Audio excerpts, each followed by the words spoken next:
Hello, fellow Biffy nerds. Today I've got another Age of the Ring free-for-all for you. This features me as the dwarves, and we've also got Samwise as Gondor in the south, and Captain Corrigan also as Gondor in the north. We all went random. Kind of got a mirror match here, which is kind of weird. But you guys should know these two. They both work on the Age of the Ring, and if you're, active in the Age of the Ring server, you should know them by now. But the reason why I'm not recording this live and I'm casting it instead is that sometimes you just want to chillax and talk with your boys and not have to worry about being entertaining and recording and things. But this turned out to be a really fun game, so I thought I'd save the replay and cast it for you guys. And you guys are always looking for PvP content, so here's another one for Age of the Ring. So Samwise told me that Captain Corrigan is actually pretty damn good. I guess that comes with actually working on the mod. You know all the ins and outs of it. So I was a little scared, but I kind of felt like memeing. I got a barracks out to, get some early troops and some early presents out. But what I was actually planning on doing was rushing the ARKENSTONE upgrade so I could then get Dwarven reinforcements, the Ram Riders. Because these respawn pretty quickly. It's a free summon, and you get 2 of them, which is really nice. And Ram Riders are pretty tanky as well, because you don't even need to give them heavy armor. Now, I'm going to be looking at Samwise and Captain Corrigan a lot, because I couldn't actually see, obviously with the fog of war, I couldn't actually see what they were doing a lot. But just from what happens in the early game, Corrigan is a master at spam. So he's going with the Clansmen of Lamedon, really cheap infantry, only 250. And there was a lot of swordsmen out this game. I guess everyone was confident that they weren't going to go cavalry, because who the hell is going to rush the ARKENSTONE upgrade? And I have no idea what Samwise does in the beginning here. He's still making his barracks. I think he went for a 3rd farm before he got his barracks out. But this is the Iron Hills. I forget the actual name of the map, but it's a really solid free-for-all map. Big enough so that you can, get your own base set up, but also small enough to where action happens immediately. Everyone's got their own signal fire, and you got some trolls on the outer edges, so you can kind of flank, but you have to get rid of the cave troll first. I don't know, it's just really fun combat. And obviously there's these creeps in the middle, which I didn't actually know these existed.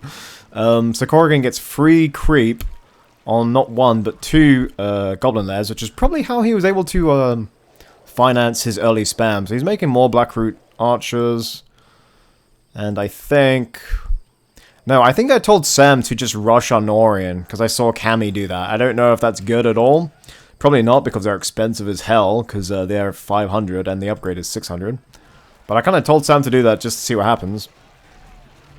And seems to be doing that, seemed to have taken my advice.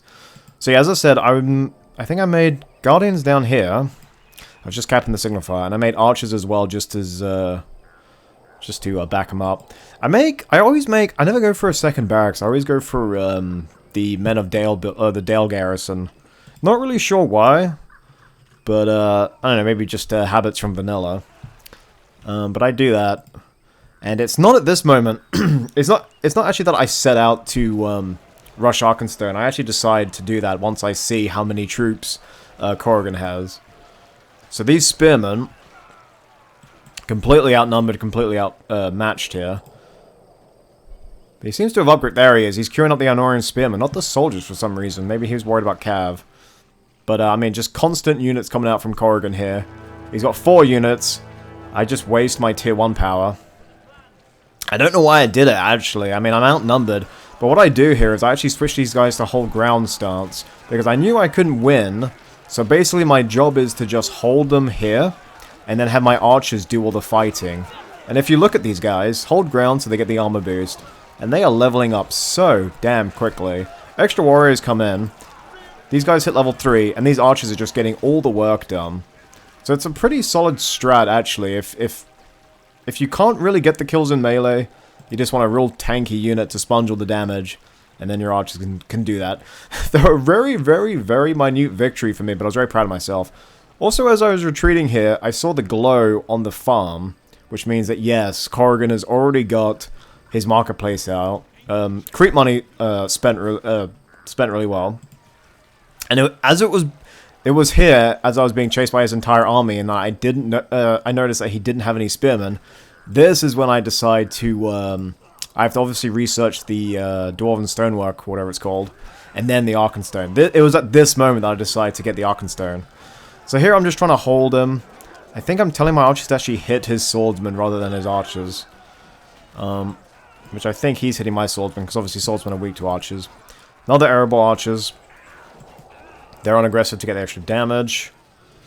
And he's just creeping slowly into my base. Obviously not going to get any building damage, but just to destroy my units. I feel like a key difference between this and regular 202 is that in 202 you want to harass eco.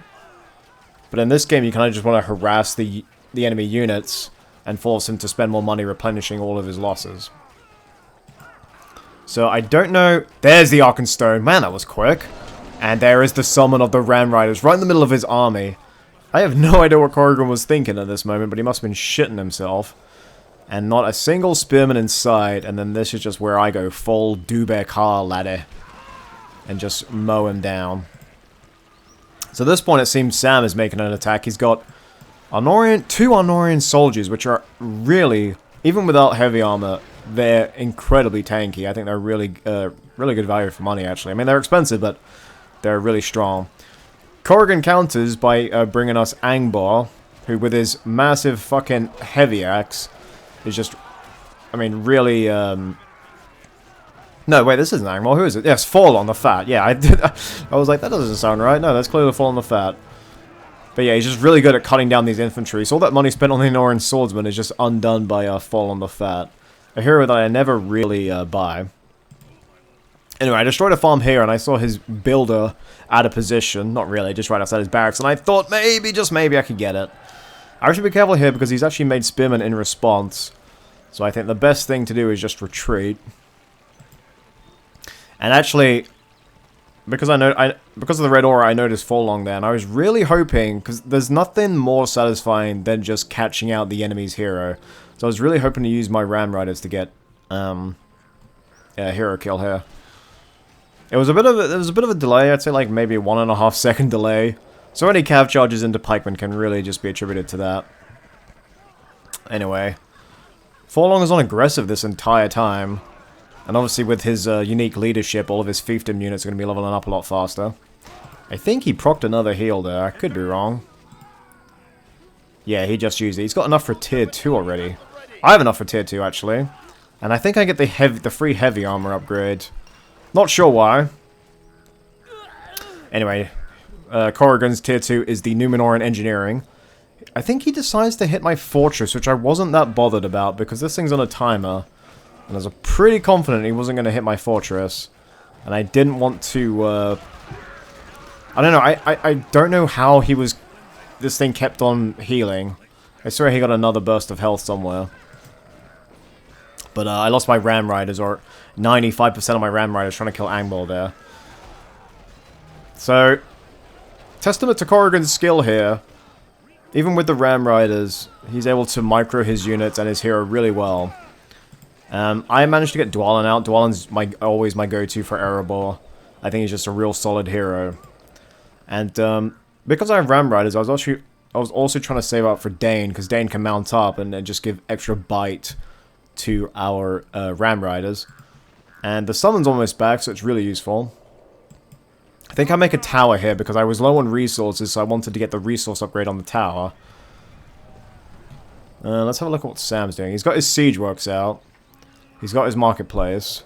That marketplace really makes Gondor viable. Well, just makes him really strong, actually. Seems Corrigan's copying me with his tower strat. Pretty aggressive building placement, too. And he's gone for cavalry, I guess, because I didn't have any pikes. I don't think Sam had many pikes either. Not sure what Sam was doing here. He was just sort of scouting, maybe, but he discovered my Ram Riders. I summoned more. And that's just, I mean, that's just why Arkenstone's such good value, because the summon is free, and it's a pretty short cooldown. So long as you know, have the command points, you can just keep summoning these guys in. So I've got Dwalin here, I've got my upgraded tower. I make the Iron Hills Redoubt because I have the Arkenstone. Because from here, obviously, I can make much tankier units and crossbowmen, and also Ram Riders. Yep, I got the banner carriers. And that is a big army from Samwise. He's got the upgraded trebuchet. Didn't research firestones, but he does have the trebuchet. I think probably because he saw the tower. And he just doesn't want to do a head-on collision with it. Corrigan creeping up there. Freaking Angbor, level 6. Or sorry, I keep calling him Angbor. Forlong the Fat. With his 200 clansmen or ever showed up. Not a great amount for Minas Tirith, but hey. Better than nothing, I suppose. But yeah, he's done so well with him. And I don't think he gets to destroy the lair.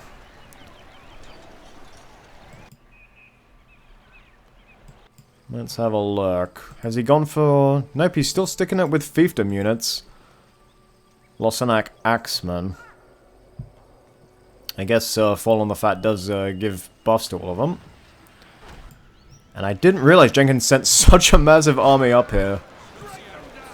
Level 8 Fall on the Fat. And I think Jenkins had his own Forlong.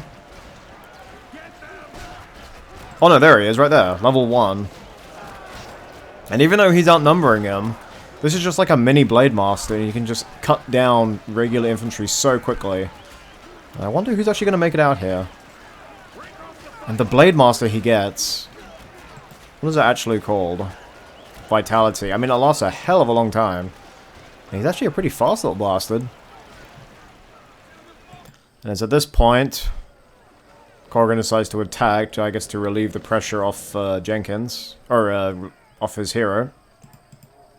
Athelian Rangers coming in. And it seems Corrigan is just a master of the spam. This is where I decide to attack Jenkins, but then I notice that Corrigan's here. And I get one of the nastiest tramples you'll ever see. Tier 1 infantry are no match for the elite Ram Riders, it's particularly with the Horn. I was going to go for the farm, but I was kind of terrified of archers or something. I just didn't want to lose these things, they're really valuable to me. So I thought I'd go up here and do a cheeky cap of the signifier. And also get some nice money. Yeah, we got the crossbowmen, who don't actually need to be upgraded with the other arrows, they just get knockback. There's another hit, yeah, there's Forlong. So 15 troops become immune to fear, and they earn experience faster. It's a lot of back and forth between these two, pretty exciting mirror actually. And you think since he's got Athelian Rangers, and Corrigan's been pretty aggressive, I was expecting Sam to build a tower. There's another farm. Aggressive farm placement from Corrigan. He is an audacious one, isn't he? But he's pretty much losing everything. And then my Rams come in. Go straight into some pikemen, but... You can actually get away with it because they're low tier infantry. I have no idea what the hell I was thinking here. I think I was going for Forlong, but then maybe I changed my mind to the farm? Nope, I went for Forlong. I couldn't resist it. And he got away. I was talking about how satisfying it is to try and snipe an enemy hero. But it's so annoying when they continuously get their heroes out like Corrigan was able to do. And I think there he is, the mighty Dane. Which, I don't know. It's cool that he has a boar so he can sort of ride around. But he doesn't really get a good ability on his boar until level 5. Because this one can only be used when dismounted. I don't know. I guess because he's got Thorin, you don't want Dane to be that, like... You don't want him to be mega OP, but... I don't know, it goes from 5 to then 10 to wait for his next one. I just feel like there should be another ability in there. But I guess he does have this one. Summoning more Ram Riders for the fight. And just playing quite conservative, actually. Just sending out my Cav to just poke and deal damage. And it seems that Corrigan's had enough of my shit. He's upgraded to the Arnorian soldiers. I've actually garrisoned the tower because of course I have. Numenoran Engineering. Forged Blades have come out. A conservative gameplay, not getting many losses. And there's the Horn of Erebor with Forged Blades and the Banner Carriers. I think I lose a lot here, but I think I deal a lot of damage too. It's the problem with these units. You spend a lot of money upgrading them and then you just go straight into nasty pikes. I think here I actually test out the... Yeah, here we go, the knockback. Just for them to get knocked back themselves, which is a bit unfortunate. And this annoying stun. What was this stun? Yeah, here it is. The Western Winds. It only gives you speed. Or rather, it gives you speed, not an attack boost. But it stuns for such a long time. If you can get this before your enemy, or you can ensure that they've already used darkness or whatever, it's such a good stun. And in fact, it's abilities like this that makes you really value immunity to fear. And in hindsight, it would have been great to make another tower that had the immunity to fear upgrade. And here I'm on 16. I went for fully armed and filthy, but didn't actually get that much value out of it, honestly. The radius on it really isn't that good. You can get maybe 2 units, like free heavy armor for 2 units. I'm not sure it's that good. I should have gone for the Goat Stampede. I think I go for the Khazad-dûm upgrade at tier 3, because that makes you immune to fear, which is what I wanted to avoid. And then these fucking metal nutters from the Iron Hills are here to just tank everything for me. Let's have a look in the middle here. Trebuchet's coming out with the Firestone upgrade. The tower that was here is obviously long gone. Forlong chasing another Forlong, and Coran again, 2 HP getting him out. It's so infuriating. Here I decide to just... Oh yeah, and Danny Boy's here. Level 4. I won't get any cool ability out of him until level 5. Anyway, the Trebuchet hit me, so I thought, you know what, Sam? You can have a piece of my Ram Rider balls as well. Decide to crush his level 3 and 4 Athelian ranges.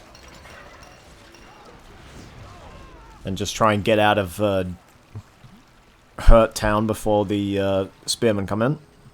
Didn't actually kill any of them outright, but put the fear of God into him, that's for sure. And slowly building up. I think I'm saving up for Thorin, but I kept spending money, so I had to keep waiting. Thankfully, these two guys had it in for each other. Jenkins getting pretty good value out of the Trebuchet. Actually, no, it's from his other Trebuchets. This one does okay damage, and it puts your enemy under pressure, I guess, but... I don't know. Cav comes in, but I think he had... Yeah, he had Bodkin arrows on his Athelian Rangers, so even half the archers get trampled, the other half would just kill the cavalry. Me sensing that Coran was weak, I decided to go in. I saw his marketplace vulnerable, did my buff with Forged Blades. Yeah, I was really just taking advantage of the fact that they were going after each other a lot and just sort of hoarding resources and then sending out my rams. And I was so proud of myself because I was really on the back foot in the very beginning. And just rushing out those rams was I mean, it was just so much fun because I don't get to use rams that much. Anyway, Forlong's here. I decide to turn Dane around and then boom, Forlong gets absolutely boofed. And I think Corrigan frustrates me even more by getting rebuild in the nick of time. There it is. So after that, I decide to pull back. Marketplace is gone, which is what I wanted. I did notice he had a builder up there. And then I just try and get all my units out. Oh my god, oh that's right, and Sam just decides to take advantage of the situation by attacking me. So I summon my Khazad-dûm vets. These guys, fully armed and filthy, just cutting down his Athelian Rangers. I forgot he did this. Most of my units have Forged Blades and heavy armor, so they're pretty resilient to his Bodkin arrows. Didn't notice the long shot came in though. That's right, and then I charge into the trebuchets there. Really worked in well for my favor, just because quite a small map actually, and these Ram Riders are so damn fast. So I was able to just destroy his isolated trebuchets and then just counterattack. I was actually about to send my army to Corrigan if he hadn't done that. So Corrigan gets to live because Sam decided to attack me. Not really sure what provoked it. It is a free-for-all after all. But I've got plenty of resources. And I'm on 13 points and I'm saving up for the earthquake. There's Dane's level 5, which gives me a buff, but what else does it do? Oh yeah, just it hexes the enemy too. It's like Mouth of Sauron's ability, actually.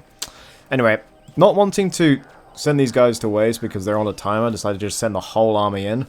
No siege, just Dwalin and a bunch of fully upgraded dwarves. And when you have heavy armor, it gives you quite a lot of belief when you attack, or at least it gives me belief. It means all these petty arrows that are coming my way, I'm not too bothered about it because I can just destroy them. I'm getting rid of the marketplaces because fuck 650 for a marketplace. It's so good. Oh, he actually destroys his own tower there with the trebuchet. I didn't notice that originally. Anyway, Dwalin is level 4. I always put this on autocast because I always forget to use it. The Western Winds comes out, stuns all my units right outside the fortress. Sorry, fumbling there, whatever. Fuck, whatever. But yeah, this is why immune to fear is so important. Because it was really annoying. Anyway, last of my Rams, that's right, they get stunned by Western Winds, obviously. And by the time the stun wears off, they kept charging back into his pike. So it's actually a really good recovery by Sam. He was able to destroy all of my Ram Riders except for Dane. And it was at this moment, as you can see by the minimap, Coran counterattacks with plenty of Arnorian soldiers. And he's built another marketplace, that bastard. Numenoran engineering coming in. Hell of a good range hitting his siege works from there. Western Winds as well, he had a plan. He had a fucking plan, lad. Now Western Winds is so damn useful. And Sam must have killed so many because he's got all the tier 1s and then he's already into his tier 3. Rebuild on a farm, not sure about that one. How many points was I on? 19, just 6 more and then I could just bamboozle one of them with Earthquake. Let me see, yeah, I think I summoned them and then I made one from the redoubt. Didn't bother with the battle wagons or the demolisher. I was like, nah, these guys feel like ready to do enough damage to buildings. Making a wall just for the hell of it. I can't remember if I made Thorin on it. I mean, look at this mirror. They both pretty much went the same in terms of powers. Anyway, 4 along level 10 with his Blade Master, which seems to come back every fucking minute. Oh, this one gives him speed as well. That's why he was able to bug out of that last fight. But Sam did really well to kill all of my Ram Riders and then repulse, or then repel an attack by Corrigan. So, you know, Sam made a good of a account of himself this game. Maybe a sneak destruction of the barracks? Maybe not. So again, both the Gondor players are weakened. I'm in a pretty strong position since my homeland hasn't been attacked since the beginning. And I hear that, there it is, the Khazad-dûm vets with the Ram Riders go in. I don't know what I was thinking here. I'm not sure why. I think, just judging by what Sam was saying, I could tell that he was under attack by Corrigan, so I thought I would take advantage of the situation. And with the Khazad-dûm vets and the Ram Riders, look how quickly this fortress comes down. The red aura signifies that I used Dane's ability on him. And the fortress goes down. At this point, I don't know... Oh, he's got builders there. But yeah, I was surprised that this came back that quickly. But the fact that that pillar makes me immune to fear and terror and that Western Wind's fucking me, it was a no-brainer, really. So at this point, I definitely have... Yep, 27. I definitely got enough for Earthquake. Level 5 Ram Riders. Don't need to worry about heavy armor. Just get the Forge Blades and the banner carriers. These Ram Riders are seriously so much fun to use. Level 8 Big Boy Dane. At level 10 he can just summon more Ram Riders. Fall on the Fat. Does he fall here? Dane with his mighty red axe. I think... Alright, let him live. Alright. Merciful Ross is merciful. Wait, where did Fallen go? I like panned away and then I just saw his... Oh no, there he is. He's still fine. So this is where I decide to attack Corrigan. Earthquake comes out, does a number on his buildings, but then the rebuild comes out again, which annoyed me, because that's the second time his fortress is fucking, avoided death. But the Earthquake did damaged his outer buildings enough. This kind of threw me a bit. I didn't know it had like an undermine effect when it pops out. But this is obviously Dol Amroth. Western Winds, right on cue. You know, with double Gondor, double Western Winds is just so annoying. Because look how long this stun lasts. Anyway, Dwalin going ham, has his own mini Shadow Hammer. Oh, and I've got Thorin, who obviously comes out as the king because I have the ARKENSTONE. And I just go for the bonus magic damage, because more damage means that fortress goes down a lot faster. And I wasn't sure if he had another building. No, it was actually the Fortress of Dalamroth that counts as a actual building. So this is the only thing keeping him in the game at the moment. Look at these iron hills with their awesome spears. And that's Corrigan down. It's just me and El Sam. A Sam without a fortress. Although, let's see what powers he had at this point. Oh, it doesn't even matter. He can't even use any powers. Where am I? Yeah, 16 points. Making more riders because I took some casualties in the Corrigan fight. But yeah, Earthquake was just... It was just a really good way of just damaging all of his outer buildings. And that's just kind of like the way I like to play Biffy. I kind of like to shock and awe them and just destroy their buildings. It's probably why I lose most of the time. I think it's better to actually destroy the army and then the buildings. And then, yep, Samwise just calls GG. He's got no fortress. There's an army full of greater dwarves there. Nothing he can do. But anyway, I thought that was a really fun game, just rushing out the Arkenstone actually managing to work in that instance. Because getting the Dwarven Stonework and the Arkenstone is actually only 1,800 resources. It's the same price that you would pay for Dwalin. So you could just go for that, get all the buffs of the Arkenstone, and then just get 2 Ram Riders instantly on a pretty short cooldown. So I think rushing the Arkenstone is not as bad as it sounds, actually. Anyway, I hope you guys all enjoyed. There's loads more Age of the Ring content coming. I'm just recording them out my arse. It just takes a time to render everything and then upload it. So yeah, be patient. There's way more Age of the Ring content coming out. Anyway, I hope you guys enjoyed this replay. Obviously, I don't always feel like live recording. But I hope you guys enjoy these replay casts anyway. I will see you all next time. Bye-bye.